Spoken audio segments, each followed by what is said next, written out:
Another unfortunate casualty to tide of time, insane asylums.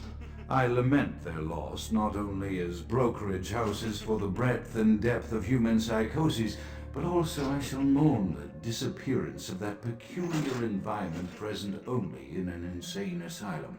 That palpable atmosphere of blistered brains and churning bowels, the odoriferous melange of freely flowing bodily humors, that gently rolling cacophony of distant sobs and screams, the muttered cursing at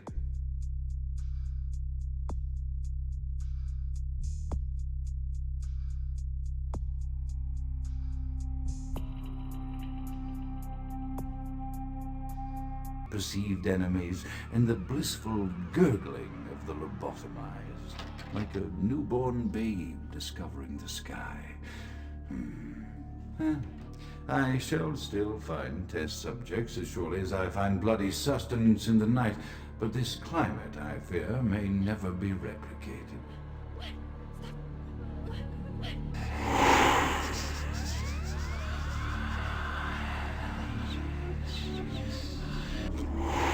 It is quite peculiar, the happenings I've been made to witness for my supernatural longevity.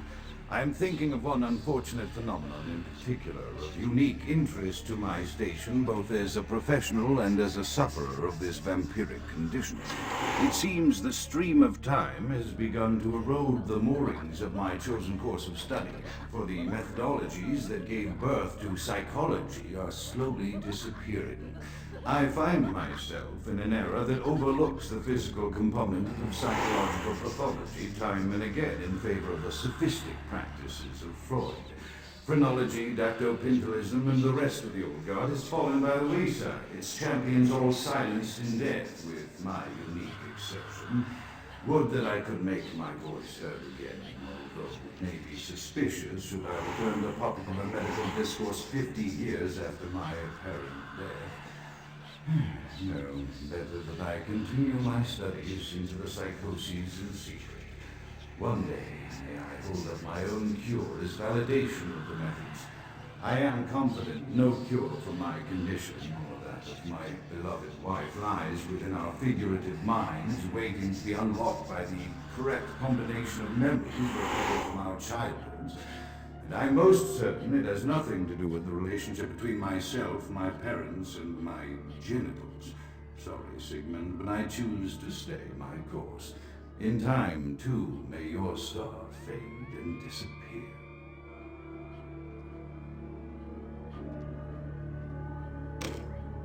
Often I reflect with great regret on the missed opportunity that was my infector.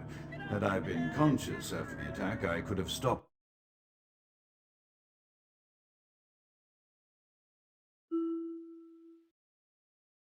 the orderlies from locking her in the roaming pen.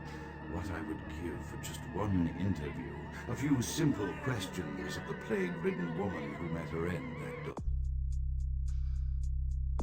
dawn. Of course, there is no guarantee she would have been any more helpful than my current crop of test subjects, mewling wretches. Few could be called enthusiastic. Given the nature of the tests, I cannot expect the same fervor from all, but a modicum of cooperation would be appreciated. Animals. The one called John went so far as to gnaw off his arm and escape into the floorboards like some feral rodent. I still hear him scurrying about at night. He must be making an atrocious mess. My studies proceed at a languid pace. I'm mired in a foul ennui as my wife's illness advances. My subjects grow restless without proper supervision, but I cannot pull myself back from this black depression. How many nights I've wasted now, gazing from the tower walk, pondering the frailty of existence.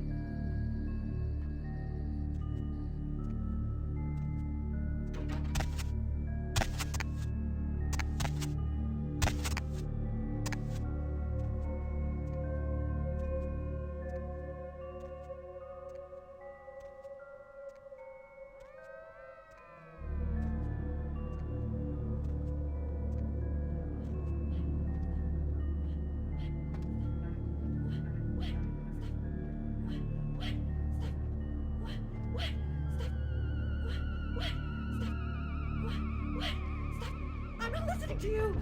Shut up! Shut up!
After decades of solitary study into this affliction, I have learned that it is by no means my cure.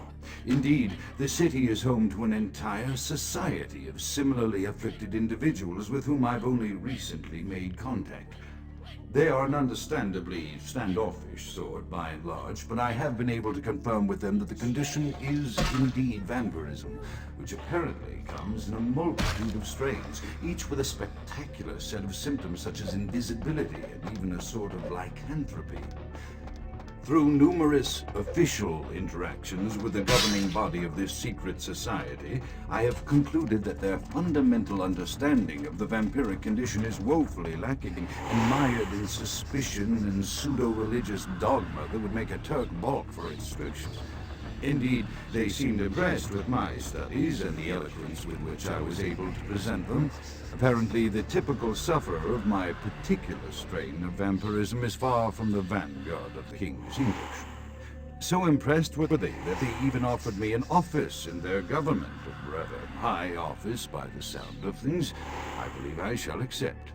If nothing else, it should provide a lofty vantage point from which to observe the breadth and epidemiology of the affliction, so that I may move more expeditiously toward a cure.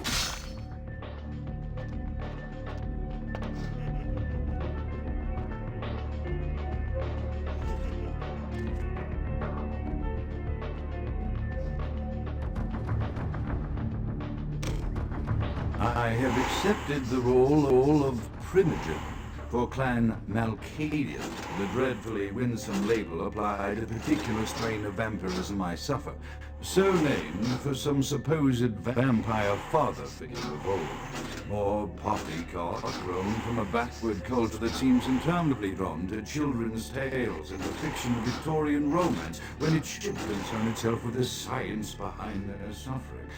No matter, for I have taken this office for no greater reason than to advance my research.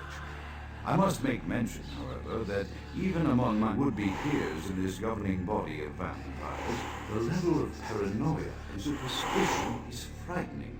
Their intelligence is not the question, oh, indeed. As they courted me for this appointment, I had to suspect that their overtures were hand-tailored to what must be my obvious infatuation with reason, for the devil would do well to have such honey-tongued tempters. Even so, I could not help but notice the dressing of language these vampire leaders chose for their siren song. Whether it is born of habit, from addressing their unwashed, ill-educated subjects, or from their own deep-seated beliefs, their linguistic flourishes belie a faith in superstition over the providence of empirical reason that must be an all-pervasive theme in this society of darkest night. Damn it all, now I'm doing it too.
As I expand my dealings with the vampire government, I have encountered a disturbing new symptom of this affliction.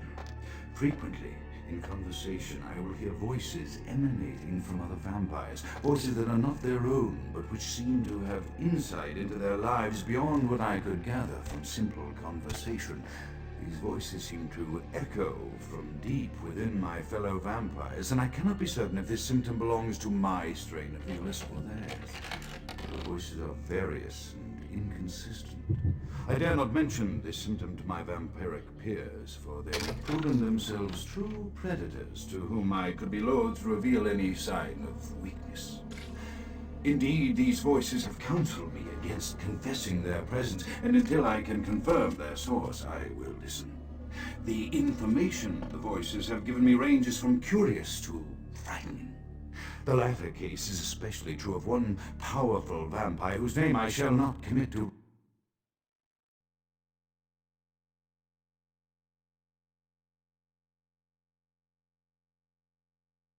recording in the interests of self-preservation.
As I expand my dealings with the vampire government, I have encountered a disturbing new symptom of this affliction. Frequently, in conversation, I will hear voices emanating from other vampires, voices that are not their own, but who seem to have insight into their lives beyond what I could gather from simple conversation. These voices seem to echo from deep within my fellow vampires, and I cannot be certain if this symptom belongs to my strain of illness or theirs, for the voices are various and inconsistent. I dare not mention this symptom to my vampiric peers, for they have proven themselves true predators to whom I could be loath to reveal any sign of weakness. Indeed, these voices have counseled me against confessing their presence, and until I can confirm their source, I will listen. The information the voices have given me ranges from curious to frightening. The latter case is especially true of one powerful vampire whose name I shall not commit to recording in the interests of self-preservation.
Hey, hold it! Hey, stop right there! Hey, stop right there! Don't move!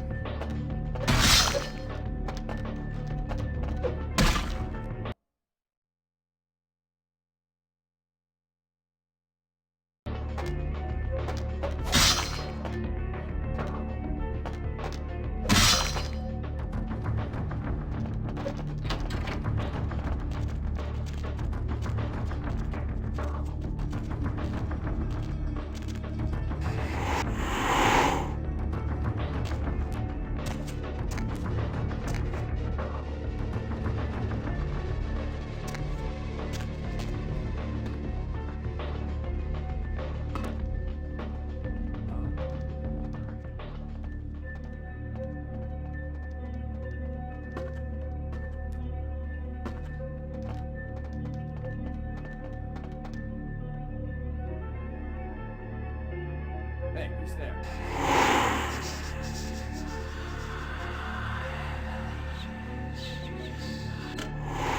The voices have increased in frequency and direction of late. They have begun to stay with me long after conversation has ceased and are serving as quite a distraction. I fear others are beginning to notice my preoccupation at the vampire gatherings.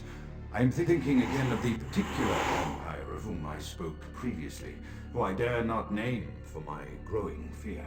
If the voices are to be believed, then my caution is warranted, for they speak of his blackest crimes, both past and future.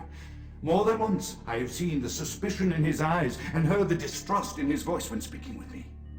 The fear must register on my face, as it is all I can do in these moments to keep from crying out in chorus with the voices.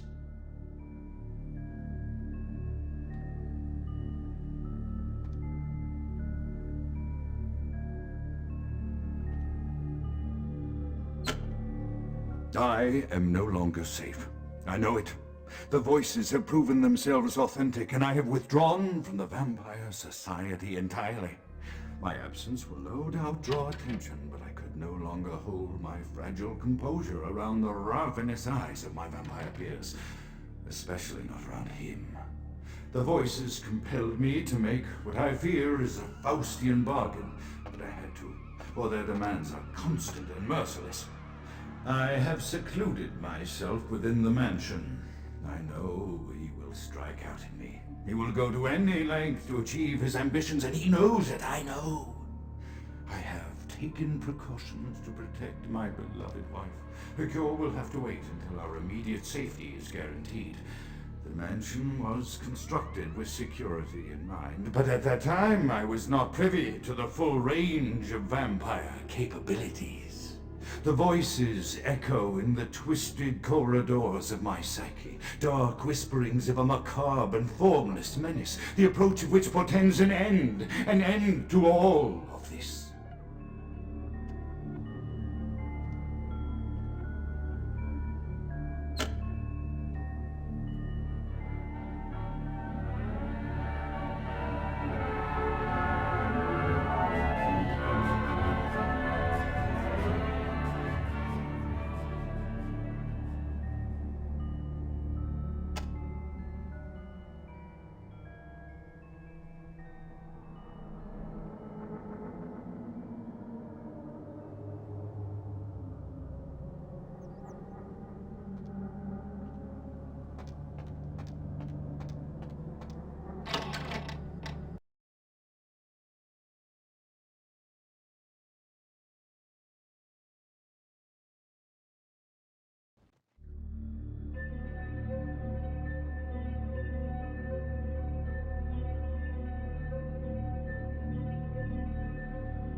Count is dead?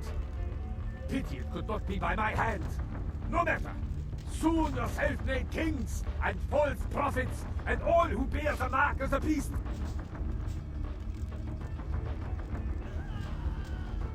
As you burn, tell them it was Grünfeld Bach who sent your damned soul to that lake of fire. All agents of Satan shall return to whence they came. Let this righteous display serve as a promise to hold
serve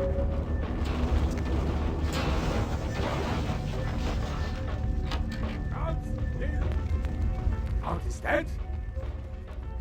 As you burn, let this righteous display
right there.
The Primogens still haven't been contacted by Grout. I thought I made it clear that you were not supposed to come back until we had heard from him.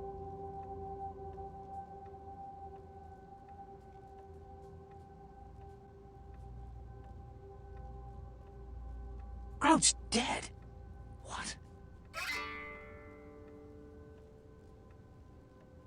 Bach! Every time I think he's lost the scent. So,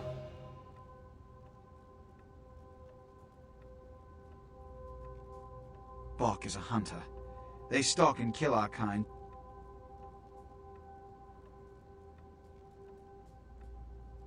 Look at me. Are you sure it was Nine's Rodriguez?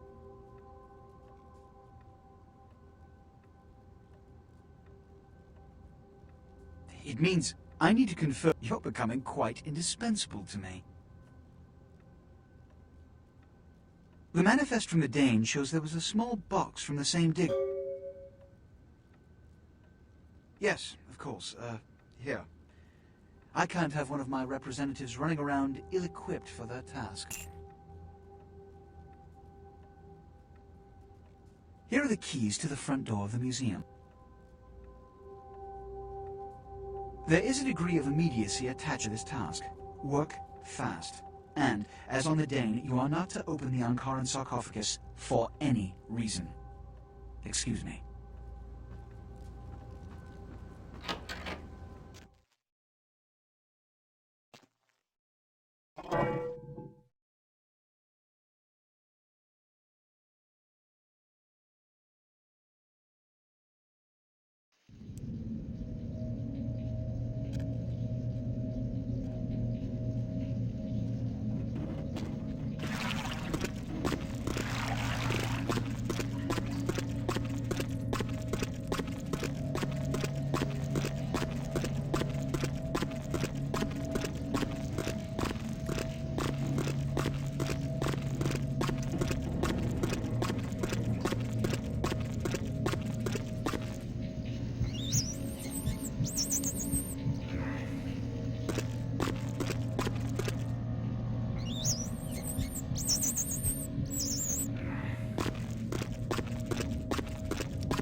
there?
Freeze!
Hey, stop right there.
Hey, hold it!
Stop right there.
Freeze!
I can't understand why someone would go through the trouble of stealing a box with a very ancient corpse. This city's not that dull.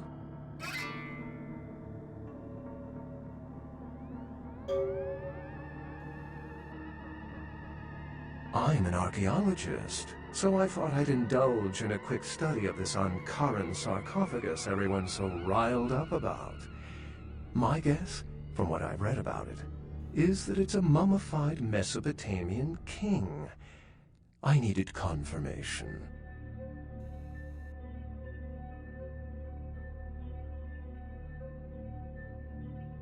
Oh, I really wish I had. All this speculation about the sarcophagus containing an antediluvian and being a portent of Gehenna is making me cringe. These are the kinds of ridiculous, superstitious assumptions I came here to debunk. No one I know has ever met one, but each of the clans and their bloodlines supposedly trace their origin to an original vampire, an antediluvian. Some swear these grandsires still exist into the present, but then kindred and kind believe a lot of strange things.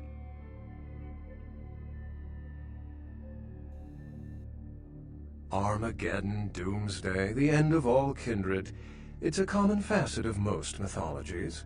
Fear that the world will end. Many believe Cain and the antediluvians will return to consume or destroy all kindred. I wholeheartedly disagree.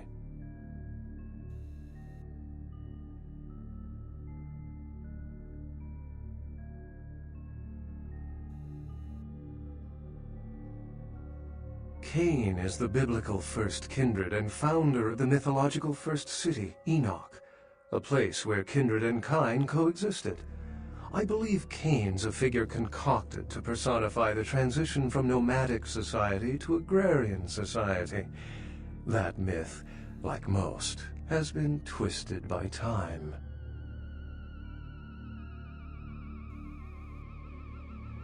Thin bloods rarely exhibit features or powers of their clan, and many can't embrace. Some are even rumored to have reproduced. Many kindred are terrified that their weak blood heralds the dissipation of every bloodline. Somewhat of an ignorant reactionary response, don't you think?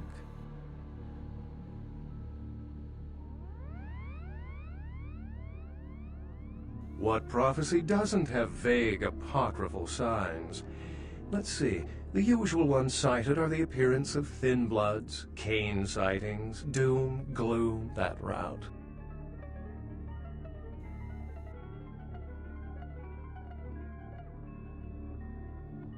As I said, many cultures have the fear of some form of apocalypse. Kindred believed in these stories when they were human, and naturally carried them over into kindred myth. But it doesn't take a supernatural act to cause widespread destruction. Humans and kindred are just as capable of managing their own destruction as a deity.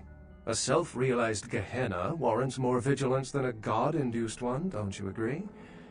Such is my argument, which so frequently falls on deaf ears.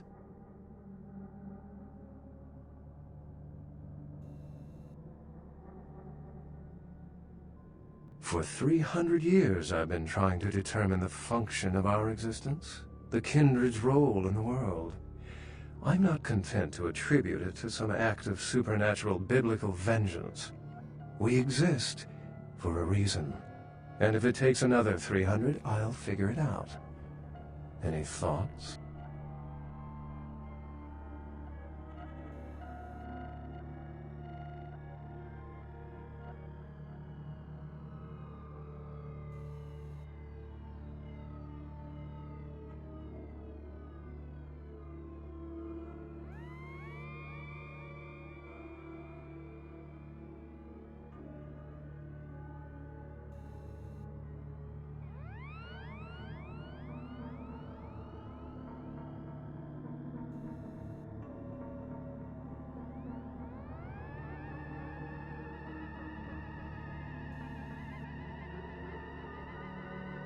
Yes, I've heard that theory before. It certainly seems plausible, but there's little proof to support it. Still, it's a better explanation than a divine sentence for manslaughter.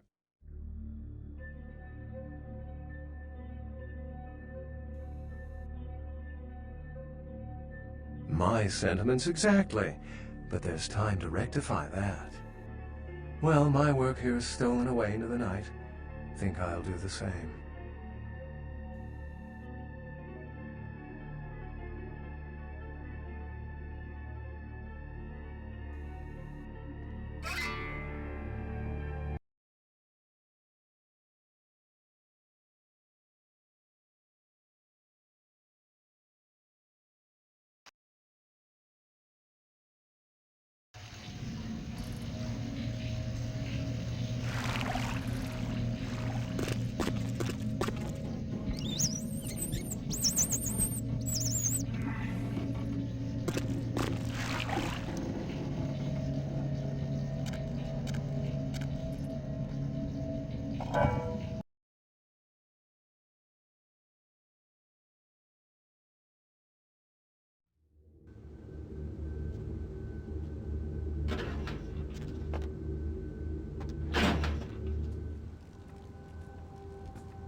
The folly of leadership is knowing that no matter what you do, behind your back there's hundreds, certain that their own solution is the sounder one. And that your decision was that I pronounce the blast sentence, and I soak the critical fallout. I make the decisions, no one else will. Leadership. I wear the...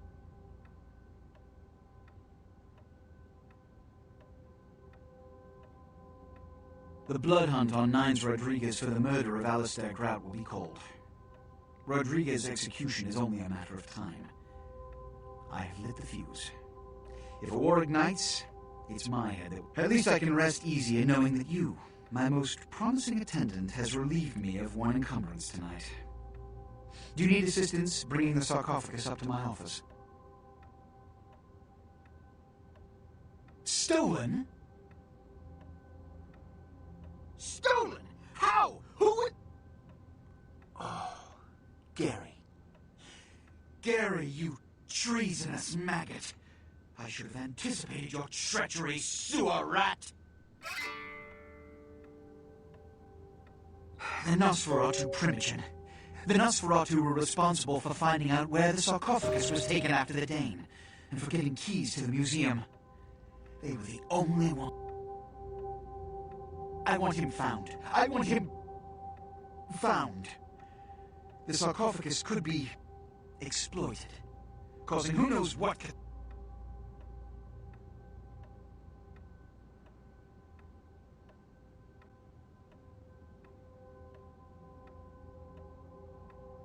You will find the sarcophagus, because I already entrusted its retrieval to you before.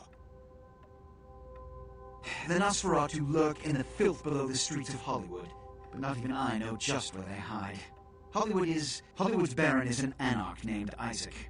Isaac's more civil than the anarchs downtown, but nonetheless he wears his mistrust of me on his sleeve. He may know how to contact the Nosferatu. Find Gary and get him to talk. That sarcophagus could be used against us. Do not come back until you have it. Now...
Good evening, Neonate. Isaac Abrams. I've been expecting you. Seems the wooden soldiers of the Camarilla shuffle in a little too often these nights. That baby-faced... So, you've come to barter information with the sewer rats. LaCroix must really be desperate to be stooped to consorting with their kind, and asking for my help of all peoples. Perhaps. However, before we discuss how I might help you, there is the matter of tribute. Call me old-fashioned, but this is my barony, and as is tradition, a token of respect must be paid. What I want is a simple exchange. Last week I paid for a certain item, a movie, and this evening I got an email saying that the seller is ready to won't meet me in person, won't drop it off, won't even answer his phone. Says he'll send the location of the pickup to a computer in the nearby internet cafe tonight. You see where I'm going with this?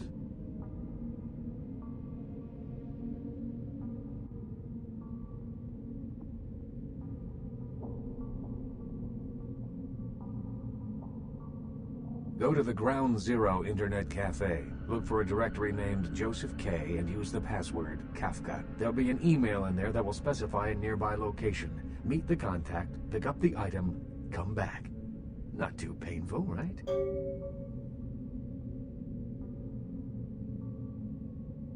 Excellent. In the meantime, consider yourself a welcome guest in my barony. Welcome to Hollywood.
Nobody to fall asleep next to you?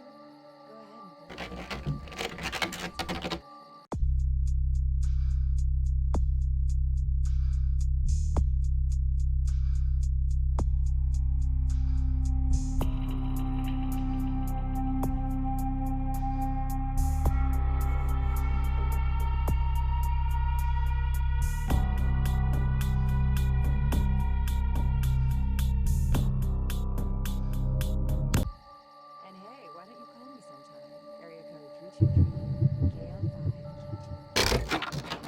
looks like somebody's been waiting in the queue quite a while to see two girls through.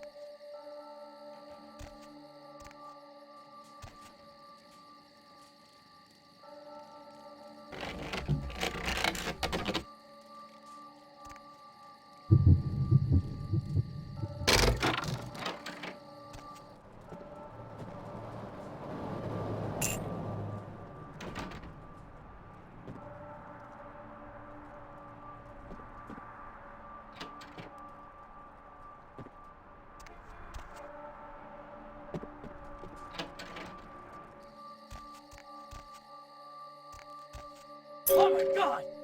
My work is done.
scientists help?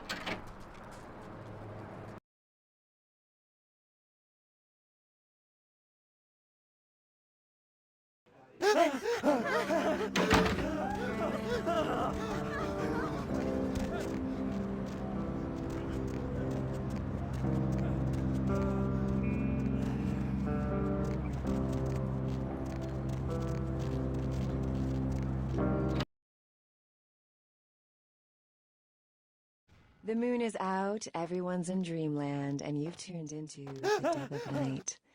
Nobody to fall asleep next to you? Go ahead and put me into bed. That's what I'm here for. And hey, why don't you call me sometime? Area code 323-KL5-GTRK. Looks like somebody's been waiting in the queue quite a while to speak to yours truly. So, caller, why aren't you asleep? Insects. Insects? As in you have an insect problem? Or chirping crickets are keeping you up? Or welcome to you have Red nightmares Spot, home about of the them? Monstro Help me face. out. I mean, No. Monstro Don't you chug. know? 72 When you ounces of fall your favorite asleep, it can beverage for crawl into 89. your mouth through your Dude, ears or I'm through your sorry, nose. but what is the You deal can't with prevent it you? if you're asleep. I mean, 63, what can you do? 15 Are there any more scientists cents out and there you're listening to going this? in my stomach, I Choco read something, Bombs. I don't know where, but So, do you know the you need average face? person I eats mean, several pounds of my insects bad, a year? dog. The I mean, do majority you of need that weight anything? is composed of roaches, ants, and spiders. Just knowing that as soon as you close your eyes, a big fat centipede is going to drop into your mouth and crawl down your throat. I can't do This it. isn't going to turn I out to never be sleep at night. You know, ironic, they is it? voluntarily eat You're not like a themselves. serial killer, are Yeah, you? well, those countries probably need Jesus. So, you never sleep at night. I assume you do sleep, right? I Always. sleep at work. You should And come out and what see my exactly do band, you a do? bowl of I'm a cereal. middle school We're teacher. playing tomorrow That night. would at explain why my Crematorium. nephew $5 invested that to drink 20 I in. sent him We're for his gonna birthday ruin on the magic place. beans. It's always good to know that the future of our country is in good hands, isn't it? Yeah, Oh, the boy. Vesuvius rocks. Let's see who else we got. They don't let me in Caller, anymore, but what do you damn, do the for a girls living? in there, dude. I'm Roger. It's like midget Okay, smuggling and in there. what do you do, Roger? I'm a writer, Deb. So, have you Hey, written you know, any movies you I should might have seen? really ask me about the special, you know? You ever Finished any think screenplays like yet? all I the see. world So, is have you done any one other kinds of big writing? Video Well, game just some and outlines right we're now, all but I got characters some in really it? good ideas for some Whoa, stories. I'm glad you that's asked like that, bro. deep, Seeing as how you man. look So, trustworthy if or you something, haven't really written I got anything, this how can you special call where yourself you a buy writer? some really expensive Because I once burritos, fixed my hot, and toilet grape doesn't make me a juice. plumber, You get a right? free weapon in your Is there choice, anyone bro. in this city that doesn't You call interested? themselves a writer or actor or director? Don't you think you're doing a disservice to those who actually make their living in those art forms by deeming yourself something you're not or not even trained to do? Well, I think I'm pretty good at knowing what's good They writing should and like bad writing. combine Well, wouldn't pizza that make and you a nachos critic? together and call Let's them see if anyone else piznachios. agrees. Line 2. Man, Away from I the could go for some Sure thing, Deb. piznachios And would right you please now. state what you do for a living? I'm a personal assistant for a producer at Parasite Studios. Perfect. Do you read a lot of screenplays? Don't get me started. Well, for our writer on the phone, here's your big chance to pitch your screenplay. Is that okay, line 2? Sell me, dude. Well, They should like combine pizza and nachos together and call them piznachios. say. Man, I could go for some Well, he's like piznachios right an now. FBI agent, but, you know, he doesn't really work for the main FBI. And, he's got this partner who's new and really cute, but she's also a really good agent. And they're like assigned to this bizarre case where people are being killed in really strange ways.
Wait for me!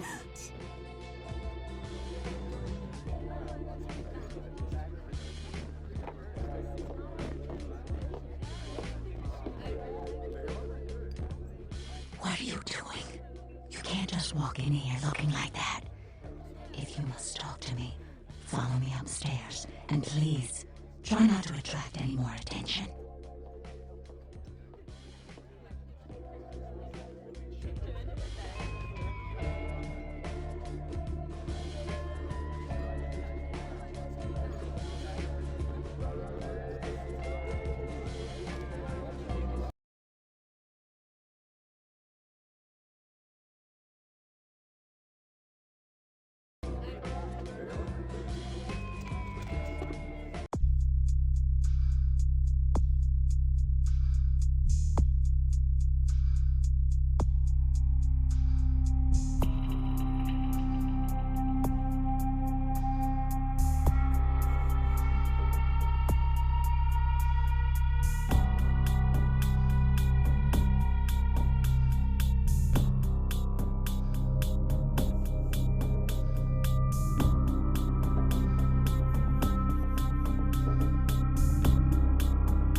I don't know how it is in the sewers, but there are hunters all over Hollywood lately, and unlike, say, me, you don't exactly blend in.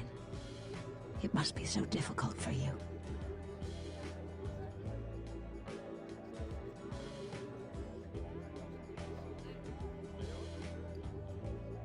That may be so, but some kind are skilled beyond all our ability. Some in the arts, some in murder. If they smell a corpse, they'll bury it. I'm Velvet. Miss Valor will do. It's been months since I've seen anyone new in here. I was starting to take it personally. And who should finally walk in but a real celebrity? I've heard a lot about you. So, wouldn't you...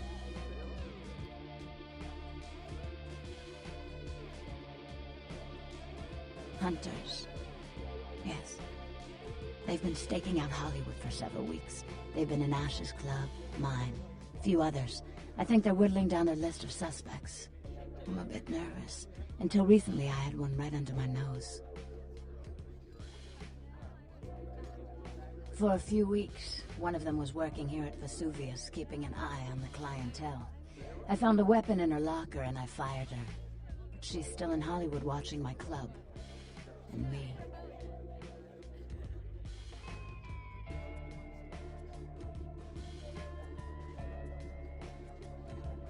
Would you? I think it might be a little much to ask.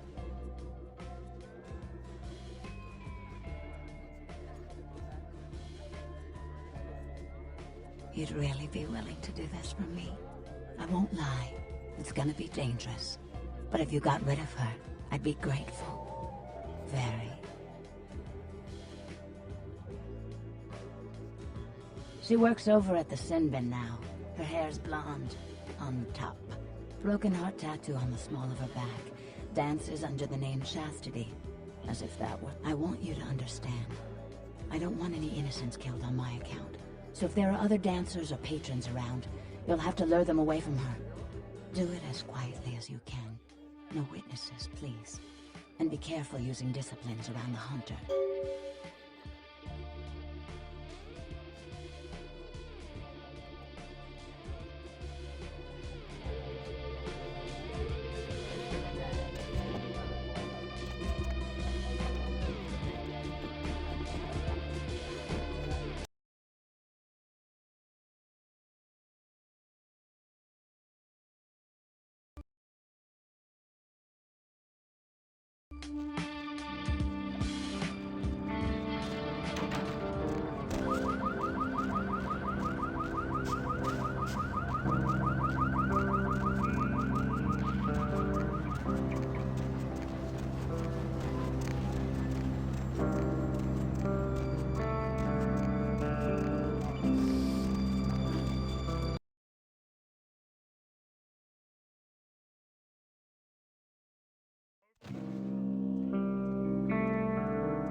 Yeah? What do you want? Yeah? I mean, what? Who the hell is Isaac? I don't know anyone named Isaac.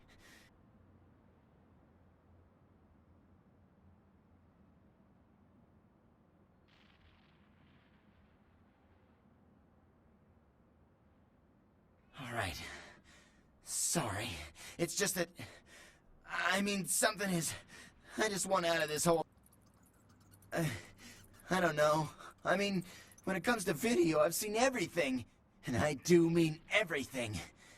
But this thing, it's sick. It can't be real, but it is. I know it.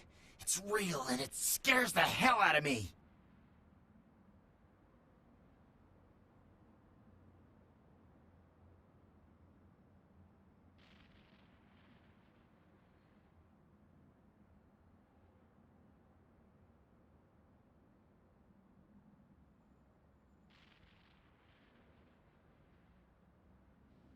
Oh, you have no idea.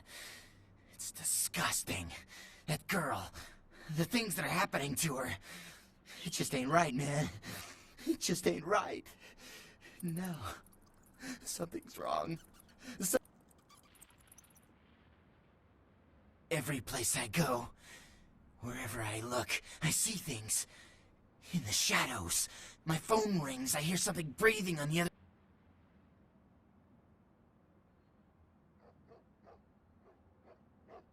I don't have it.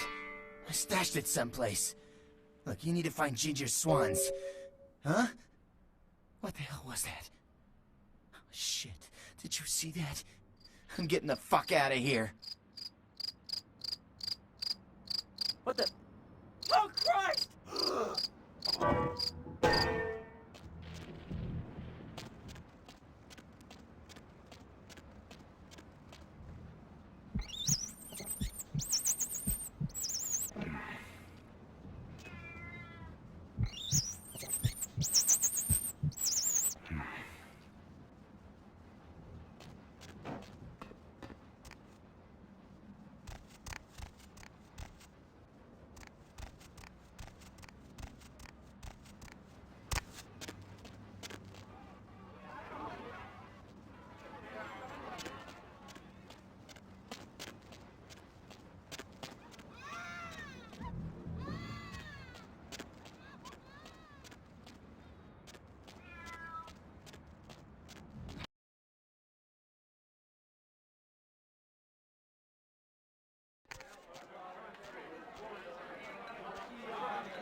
The moon is out, everyone's in dreamland, and you've tuned into the dead of night.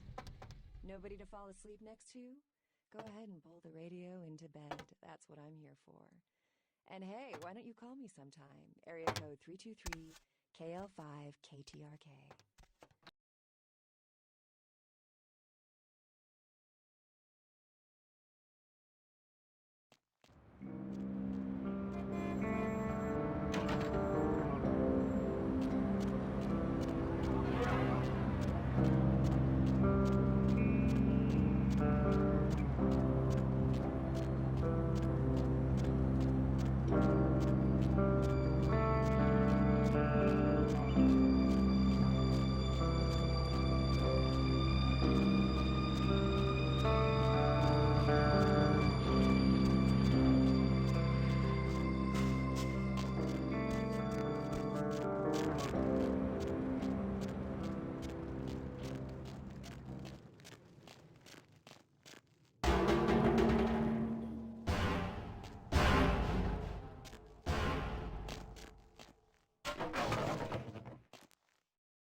made good time.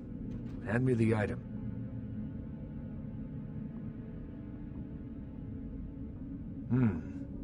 Did he at least make a good...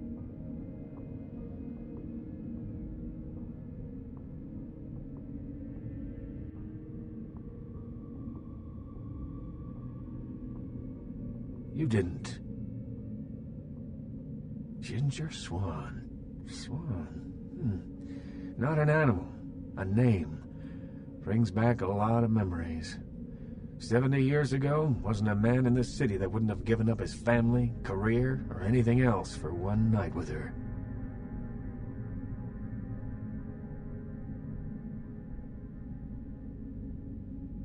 That depends. You believe in an afterlife? Ginger Swan's been dead since the 50s. 20 years after, there were still grown men weeping at her grave. I don't know how she's relevant, but I have faith you will figure it out.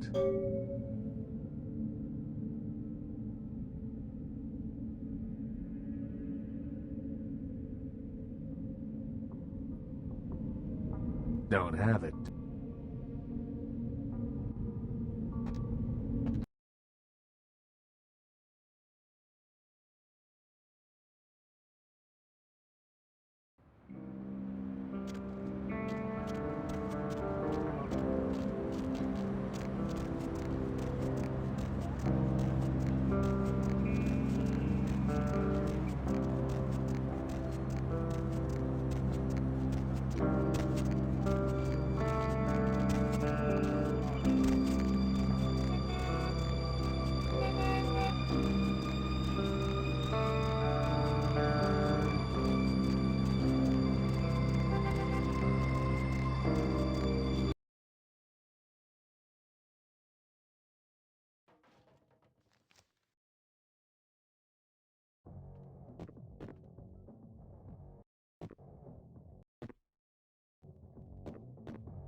Hey, you slick. The name's Flynn. I'm the proprietor of this here establishment. Anything you want, you can get at the sin bin. Depraved ain't a four-letter word here. You know what I'm talking about?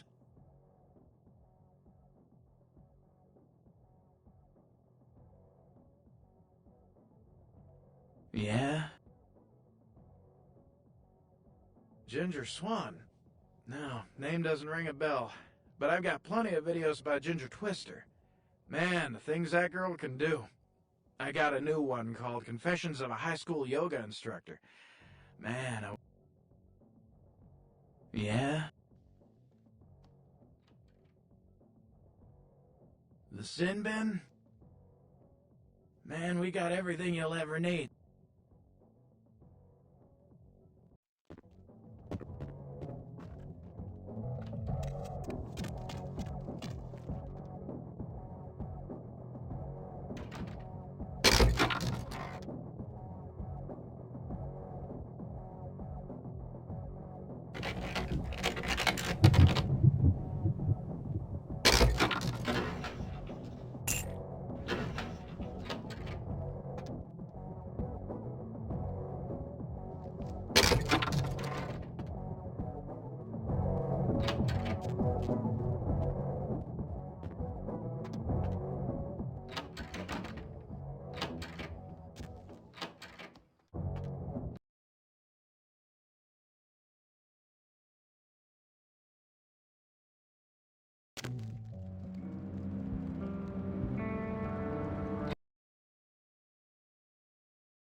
Sorry, I don't do your kind. I really need to get out of here. But I'm not feeling too well. Maybe chastity. Bye.